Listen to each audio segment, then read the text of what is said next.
Okay, as promised, here is a method that you can use to create a somewhat more complicated building, and this is the one that actually gives you guys the most conniptions. To show you what I mean, let's just say we're going to create a colonial house. In SketchUp, I'm going to type in colonial house and search for one of those just to show you what I mean. Here's a lovely colonial house that you can use, and you might say, why don't I just use the SketchUp model and try and bring it into Revit? Well, any of you who have tried this know that certainly it can be done. However, there's not a lot of editing you can do to the SketchUp model in Revit. So I'll show you a way to create something like this that is a little more interactive with Revit. All right, so first of all, you need to model the building, and obviously you can see I'm in SketchUp. Why not do this using masses or conceptual masses in Revit? Good question. Basically, certain shapes are hard to do. they're just kind of hard to do in Revit, and I think that SketchUp, because it's basically meant to be a very simple modeler, it makes it a lot easier. So anyway, I'm just going to draw a big shape here for the floor plan. I could type in dimensions, but I'm really too lazy to do that. I don't know. Let's just kind of eye it in terms of height. So in SketchUp, if you make the basic shape, obviously you can type in dimensions. You can read them down there. To make a basic roof shape, you can basically just divide up a shape. And I'm going to use the midpoints to create a shape line that divides up the roof. And then I can just move it up. And I can even type in a number if I know the dimension of the building. So you can see you can get a gabled roof shape fairly easily. You can also select individual elements and copy them and paste them in, for example. So let's say I wanted a smaller roof piece here, I don't know, for a garage or something like that. You can come in here and draw, really quite easily in the SketchUp interface. Here, I'll just draw the entire roof shape. And then I'll erase the crap that I don't need. Probably erase the little yucky bit there. And then I can use push-pull to create a different shape. Now, you might say, okay, well, that looks great, but, what about things like dormers? Well, dormers are obviously quite a problem to model in Revit. Within SketchUp, one thing you can do, because you can draw on any surface quite easily, and see how if I wanted to draw just a shed dormer on this little garage-like thing here, I can force SketchUp to recognize perpendicular or parallel lines just by mousing over individual pieces. I can also draw either vertically or horizontally. See how I get this blue axis? So I can actually kind of draw the profile of the shed dormer and then just use the push-pull command to create it that way. Okay, and my plan here is to use the roofs and wall surfaces that I create to create roofs and walls within Revit. Now, the smaller dormers here pose a little bit of a problem. If we looked at that model that I take a look at, the dormers are actually somewhat inset. So I need to just define where that point is. First of all, I'm just going to copy this edge line. The edge of those dormers is inset a little bit. And just to make life even more complicated, I want to divide this up into a couple of sections just to make it easier to place those dormers. I think there were 3. So now I have a series of endpoints here.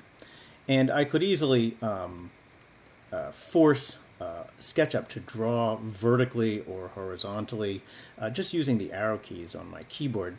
Now when I do that, you see how as I move my mouse up along the surface of the roof, it recognizes that height.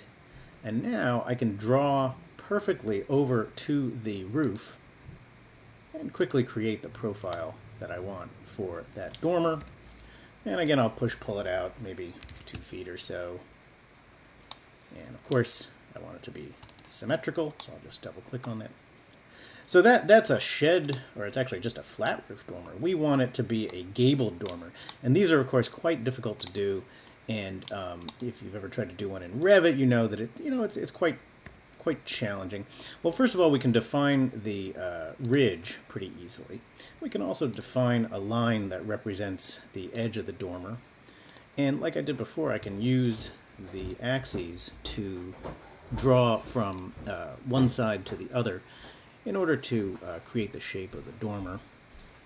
Now, how do I get this to go back to the roof? You know, these dormers typically go right back. Well, again, I can use the arrow keys. See how I can force this to be drawing only in the green direction.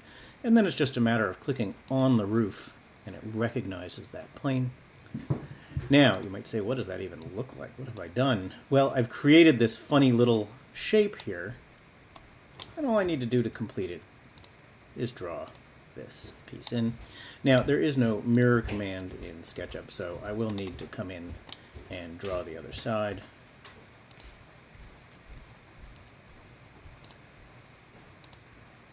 Which I can do in the same manner.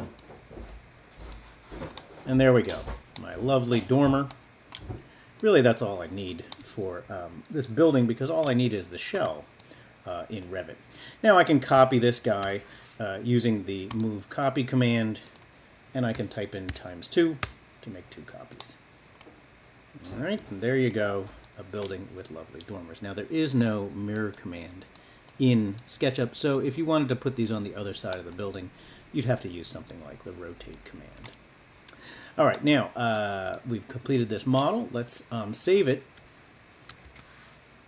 But of course, saving it isn't quite enough when we want to go to Revit.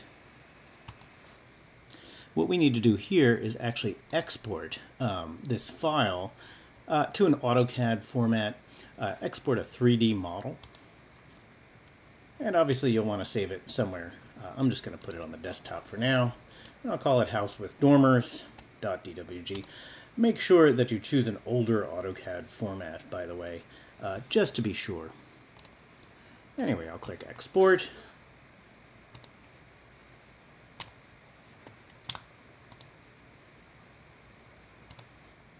So once exported, you can switch to Revit. And in Revit, you'll need a Conceptual Mass. If you remember those from last year, these are very valuable and handy types of models, and you can import a CAD or even a SketchUp file into this folder quite easily. You just need to remember where it is that you saved your document. I believe mine is somewhere around here, and I called it House with Dormers. If you don't like all the colors in imported SketchUp drawings, you can just force them to be black and white, which sometimes, frankly, is a little bit easier. And if you don't know where your model was created vis-a-vis the origin, you can change this. But I'm just going to open it for now. And you can see that it brings it in. I happen to know that I created it by the origin. And then what you're going to want to do is save this model.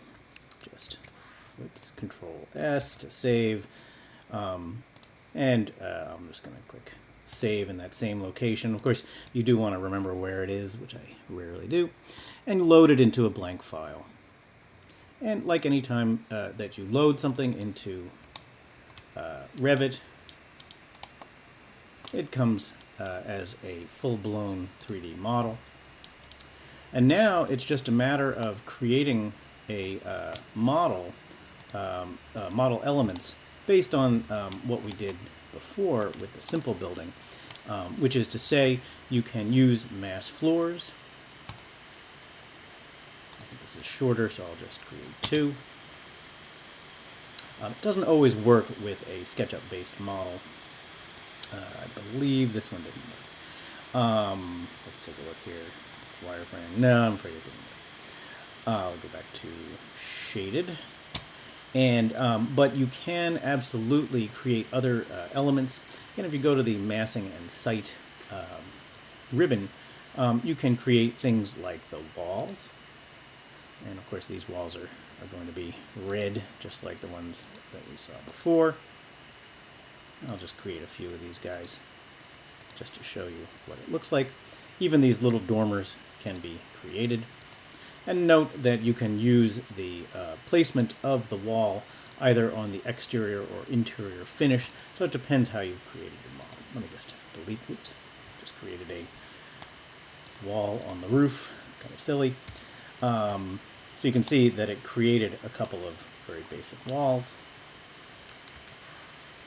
Now, if you want to create a roof, it works exactly the same way. Click the roof button. Obviously, choose a dimension that makes sense for the type of project you're creating. This is probably a very thin roof. And sometimes you will have trouble selecting the different planes. Revit can be a little picky, and if you mouse over a roof, going towards the corner seems to usually find it. However, once in a while you will find that it just won't find the selected area. But let's click a bunch of these just to see what it comes up with. As with the other model, you just click the Create Roof button, and with any luck, it will create a model. I'll just delete that existing one. You can see how I haven't clicked every single wall, but it has created a fairly rich model. Ooh, I don't know where that guy is. And with walls, if you want it to look better from the outside, you can go and try to attach the top or base to the roof. Sometimes it works, sometimes it doesn't. See how that one just refuses to go. But again, we're creating an interior model, so this is all we really need is to create the shell of the building. All right, and there it is. So that's the basic methodology. As with before, you can create things like windows in arrays, and you can copy them and paste them by level as needed. Any interior architectural detailing, you're going to want to create either using masses, but I would strongly encourage you, if it's something like a complicated truss, for example, there may already be models in SketchUp that you can use, and these SketchUp models can be used within the Revit environment. If you follow certain rules, you can even render them successfully. And that is it for this particular lesson.